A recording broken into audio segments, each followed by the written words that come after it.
So you're looking for some Florida friendly landscaping? Well, you're in the right place because we're gonna be taking this Florida native garden and expand it. We're gonna be keeping a couple exotic Florida friendly plants and adding some Florida native plants. But in today's episode, we're gonna be covering one of the plants we're keeping, which is the Florida friendly Gardenia.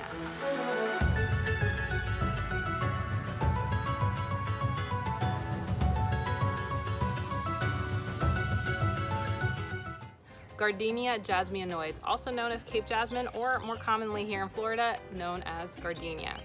This is an evergreen shrub that can be grown throughout Florida, but it does best in Zone 10. So that's kind of your central to South Florida. I live in Zone 10A, and I will say I have these throughout my yard. They were all here from the previous owners, and they are gorgeous. They're beautiful. They have shiny green leaves, and then they get these beautiful white flowers. And the flowers, you know, they're about 2.5 to 3 inches wide. They smell so beautiful. They are one of those plants that you can be feet away, not even see the plant, and you can smell it. That's how strong the scent is. I love having this plant in my yard.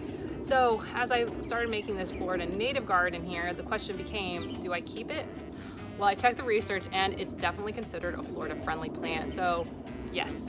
And when we think about our goals, right, when it comes to 1, is it gonna help shade? Yes. 2, is it gonna help with natives? Not so much. But does it have any edible? No, but it's really pretty and it smells really nice. So taking it out was kind of one of those things I just didn't think was the right thing to do. So let's talk a little bit more about it.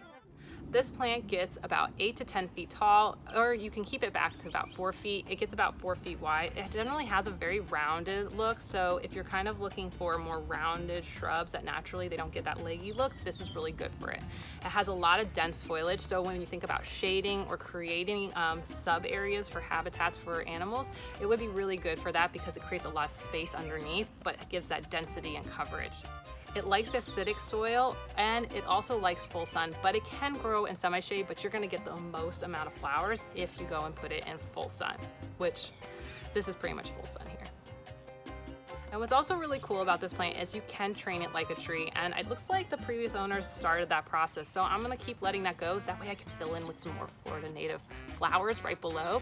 I love doing that with shrubs because that's why you can maximize the diversity of plants, which I'm all about. I love having a lot of different types of plants because why have one when you can have 10 in an area? Now this plant will flower mostly in spring and summer, but if you're in Zone 10, you will get flowers throughout the year, with most of them though coming in about half the year. That's why I love it. It smells so good. So good. So while this plant's not gonna meet a lot of our goals, the next one, Maypop Passion Flower, man, does it check the list. So to make sure you don't miss it, go ahead and like, subscribe, and ring that bell for notifications. New videos each week on Friday and sometimes a bonus on Sunday. Okay, I'll see you soon. Bye.